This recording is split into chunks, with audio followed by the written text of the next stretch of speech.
Alors,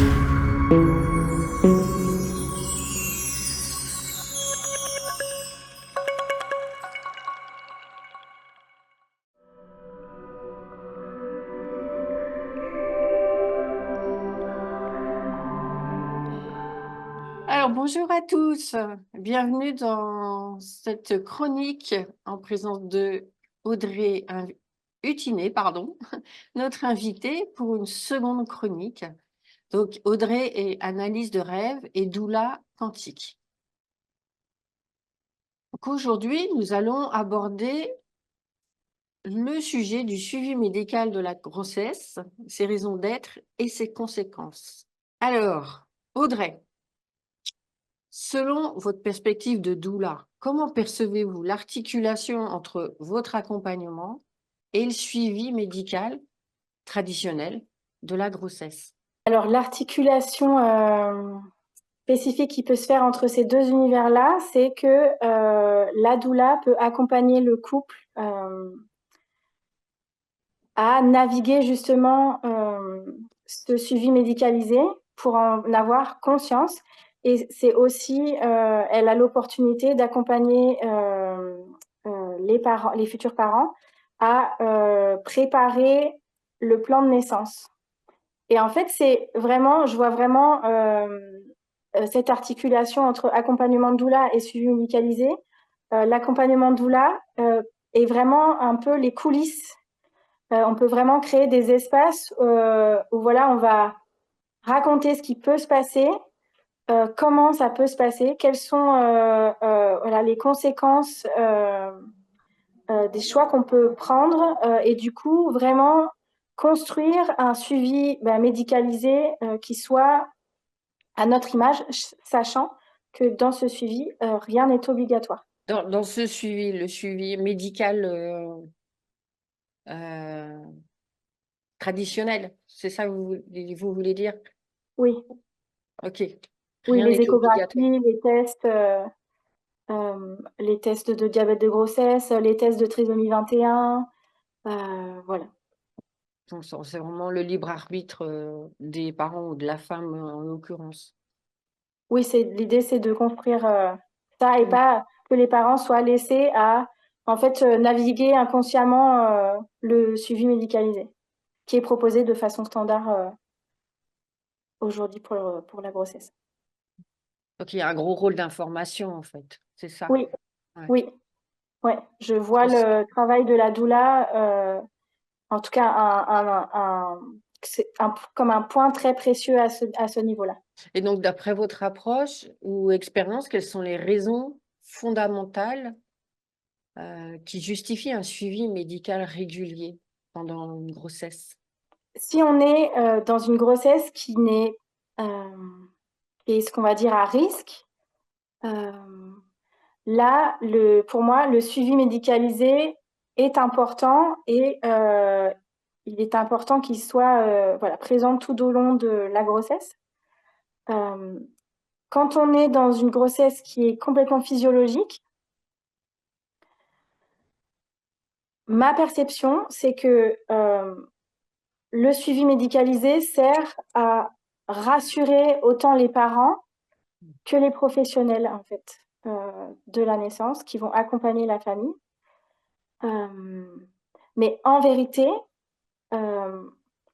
avant que finalement la naissance soit médicalisée, avant la révolution industrielle, et on n'avait pas tout ce suivi-là, et les enfants naissaient parce qu'on est là en fait.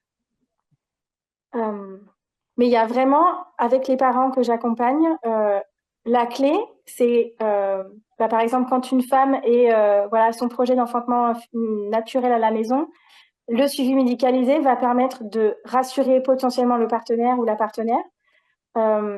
Mais surtout, il y a des points très précis. Par exemple, c'est avantageux pour la femme de faire l'échographie, la première échographie qui va permettre de dater la naissance.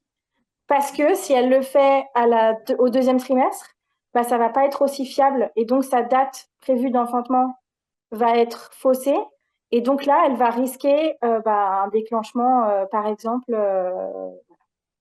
pas pertinent.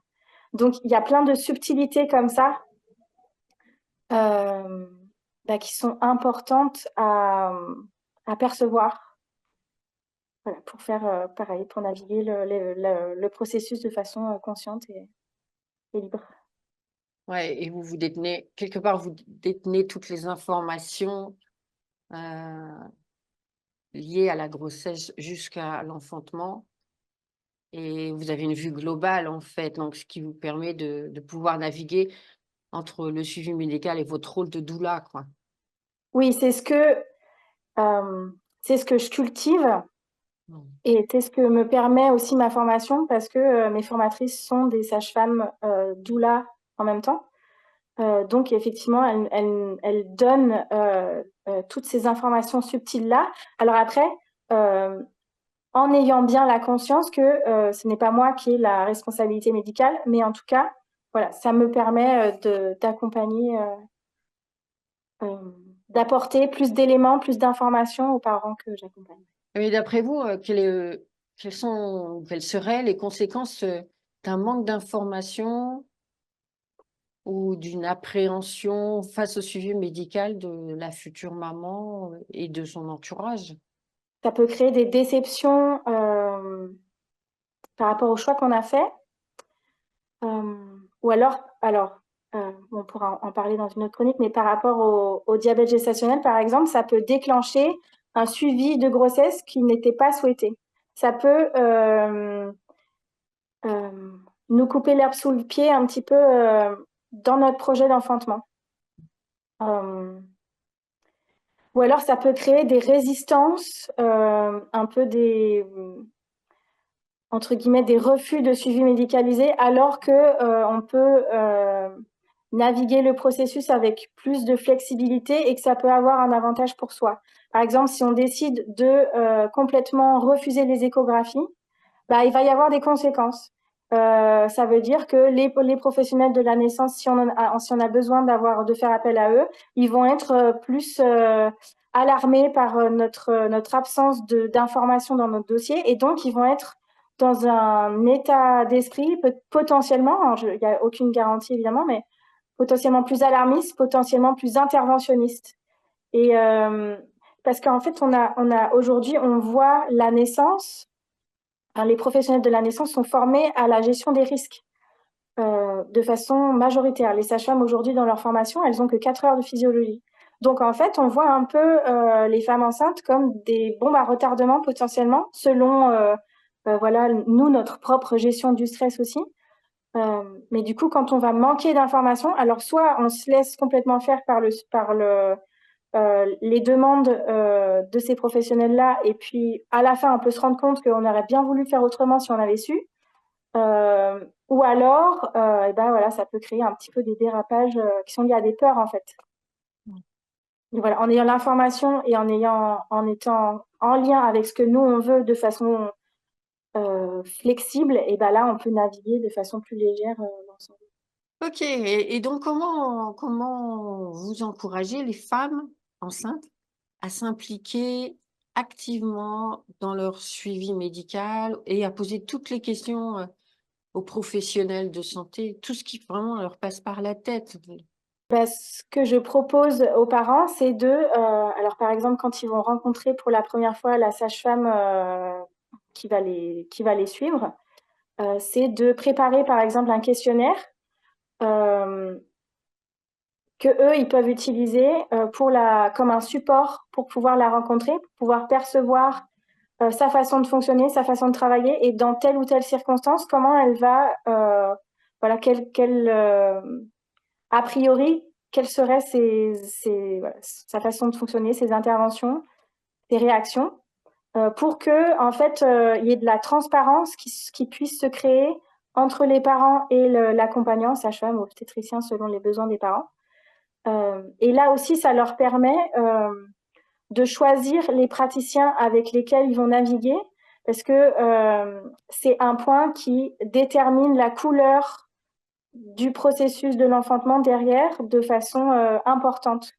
Voilà, comme je disais tout à l'heure, si on s'entoure de personnes qui sont plutôt anxieuses qui vont plutôt résonner avec les risques, et ben là, on va, a priori, on a plus de chances de dériver vers un enfantement trop médicalisé pour une grossesse qui est physiologique.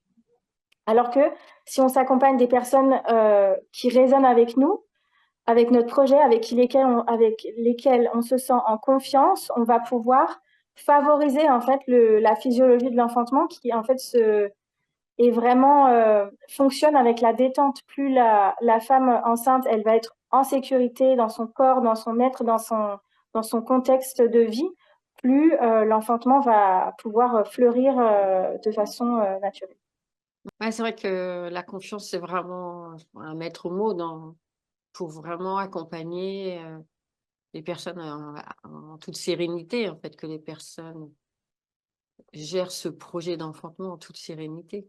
Oui, ouais, Ouais, ouais, c'est vraiment capital. Ouais. ouais. Je pense que c'est vraiment maître mot là, de cette chronique, la confiance. Mm. Ah, ça fait 2 fois que vous parlez de diabète gestationnel. Je pense Oui. qu'il va vraiment falloir faire une chronique sur ce sujet. En tout cas, merci pour, tous ces éléments, par rapport au suivi médical, de la grossesse. Un dernier mot à ajouter? De se faire confiance, effectivement, justement, et surtout de faire confiance à ses ressentis, à ce qui nous fait envie et ce qui nous fait pas envie. Et au-delà de toutes les jugements et les préconceptions qu'on peut avoir, oser suivre cette intuition-là. Merci Audrey. Merci à vous.